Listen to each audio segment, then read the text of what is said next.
Julius gets punched. So we've got Julius from Friday the 13th. This guy thinks he's Rocky Balboa or something, decides he's going to go toe-to-toe with Jason Voorhees in a boxing match on a rooftop in New York City. Julius has been training, he's got the moves, he's feeling confident. Jason's just standing there like a hockey mask punching bag, so Julius starts wailing on him. Punch after punch after punch, and Jason's just taking it like he's made of concrete. Here's where it gets really dumb. Julius punches himself out. Like, literally exhausts himself throwing haymakers at a guy who feels no pain. He's breathing heavy, hands down, completely gassed from his one-man boxing exhibition.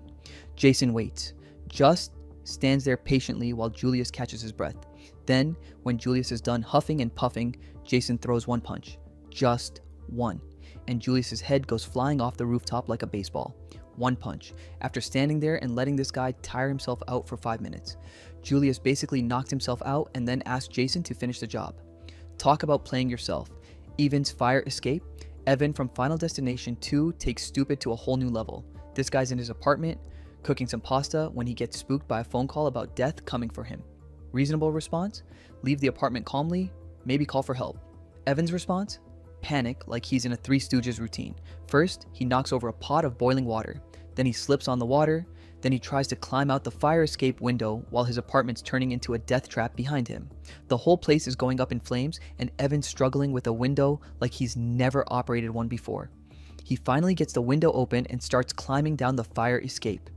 Freedom's just a few rungs away, but then the ladder breaks and Evan falls. Not a huge fall, maybe one story. Totally survivable, except he lands directly on a spiked fence, like perfectly aligned with the spikes. The guy managed to avoid burning to death, avoid falling to his death, and instead managed to thread the needle right onto the one deadly object in his landing zone. It's like death was playing darts and Evan was the bullseye, running from the wind. Mark Wahlberg's character Elliot in The Happening might not die, but everyone around him does, and boy do they die dumb. The premise is that plants are releasing toxins that make people kill themselves. So what's the logical response? Run away from trees. Literally run away from the wind carrying the toxins. We've got groups of people sprinting across open fields, trying to outrun air. They're looking over their shoulders at invisible death like they're being chased by a very polite serial killer who announces his presence with a light breeze. The best part? They keep stopping to discuss whether the wind is still coming, like they're meteorologists in the middle of an apocalypse. Is that a Category 2 breeze or Category 3? Should we run faster? One guy literally looks at a tree blowing in the wind and says, "Oh no," before walking directly into a lawnmower. Not because he's suicidal, because he's trying to get away from the tree and somehow thinks a running lawnmower is safer than leaves. It's like watching people play the world's deadliest game of red light, green light with Mother Nature. Geologist gets lost. Fifield. The geologist in Prometheus has one job: map the alien structure they're exploring. He's literally got mapping equipment, 3D scanners, the works. This is his specialty. So naturally, he's the first person to get lost. But it gets worse. When the team decides to head back to the ship because, alien structures are dangerous, Fifield decides to stay behind with his buddy Milburn in an unmapped alien building on a planet where they've already found dead aliens. These two geniuses wander around for hours, getting more lost despite having equipment that's literally designed to prevent getting lost. It's like watching someone get lost in their own backyard while holding a GPS. Then they encounter their first alien life form, a cobra-like creature that's clearly aggressive and dangerous. Milburn, the biologist who should know better, decides this is the perfect time to try and pet the murder snake. "Here, kitty kitty," he basically says to a creature that's obviously preparing to rearrange his face.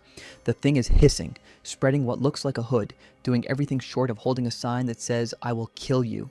Milburn reaches out like he's at a petting zoo, and surprise, the alien face-hugger cobra thing attacks him. Who could have possibly seen that coming?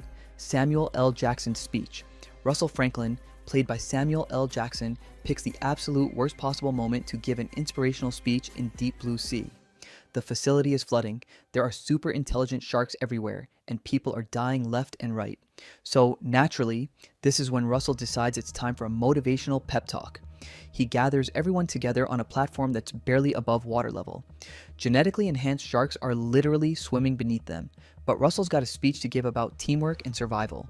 He's going on about how they're going to work together and get out of this mess, really getting into the inspirational groove. The camera's focused on his face, he's building to his big moment, and you can almost hear the uplifting music starting to swell. Then, chomp. A shark comes up from directly below and swallows him whole, mid-sentence. The timing is so perfect, it's almost like the shark was waiting for him to finish his thought before interrupting. Oh, you're done talking? Cool, lunchtime. It's the horror movie equivalent of someone slipping on a banana peel right after bragging about their perfect balance. The nail. The nail scene in A Quiet Place isn't technically a death, but it's so frustratingly stupid that it belongs on this list. Evelyn, who's pregnant and knows that sound attracts deadly monsters, steps on a nail sticking up from a wooden step. Now, this family has been living in silence for years. They've mastered the art of making no noise. They walk on sand paths, use sign language, and have turned their entire house into a soundproof survival bunker. But somehow, nobody noticed this giant nail sticking up from a step that gets used every single day. It's not like the nail was hidden or camouflaged, it's just sticking straight up from a wooden board, waiting for someone to step on it. This family has child-proofed their entire existence except for the one obvious hazard that's literally in the middle of their main walkway. When Evelyn steps on it, she screams because stepping on a nail hurts and immediately attracts the monsters. The whole family's survival strategy gets blown because they couldn't be bothered to hammer down one nail. It's like surviving the apocalypse only to be taken down by basic home maintenance. Banana boat, Jaws. The Revenge gives us some of the most ridiculous shark deaths ever filmed, but the banana boat scene takes the cake. We've got a family on vacation in the Bahamas, trying to enjoy some water sports, despite the fact that a vengeful shark is apparently stalking them. They decide to go banana boating. You know, that thing where you sit on an inflatable banana-shaped raft and get pulled behind a speedboat, in waters where they know there's a killer shark. The shark shows up, because of course it does, and instead of attacking the people in the water, it specifically targets the banana boat. Like, it has something personal against fruit-shaped recreational equipment. But here's the really dumb part. The shark jumps completely out of the water to attack the banana boat.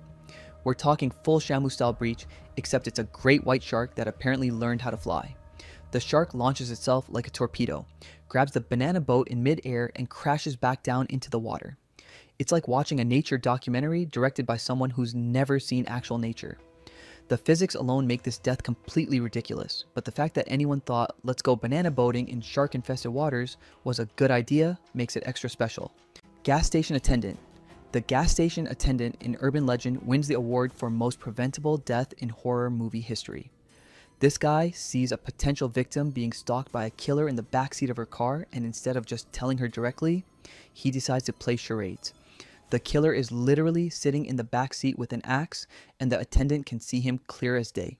So what does he do? Does he say, hey, there's a guy with an axe in your back seat? Nope. Instead, he starts acting all weird and suspicious, making cryptic gestures and trying to get her to come into the store without explaining why. From her perspective, this random gas station guy is acting super creepy and possibly dangerous. So she drives off, with the killer still in her back seat, because the one person who could have saved her decided to communicate through interpretive dance instead of using his words.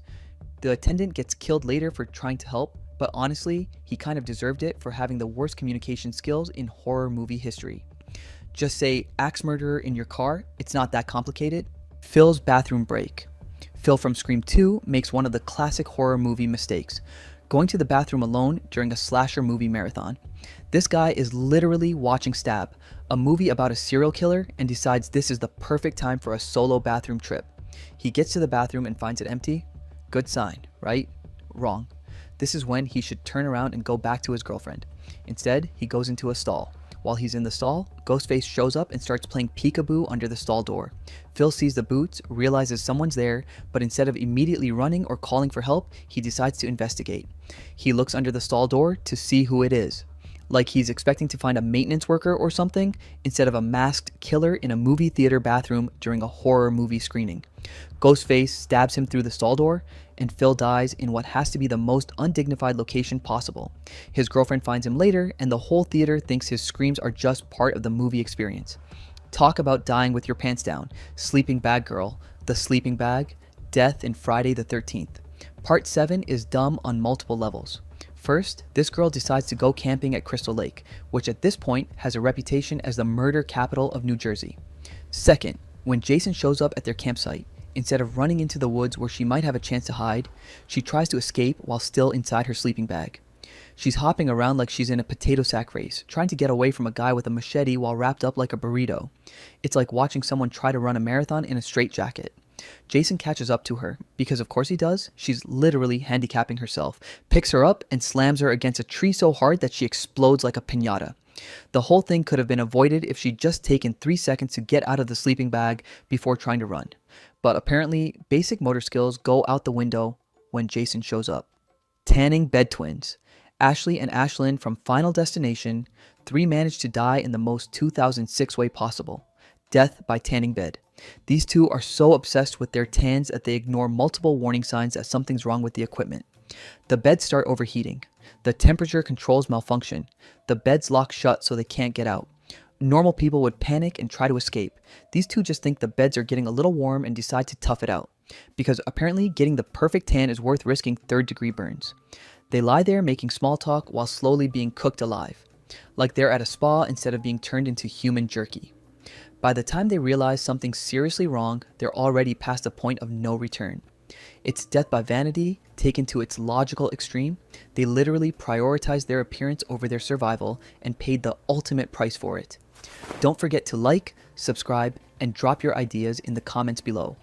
What other hilariously stupid horror movie deaths should we cover?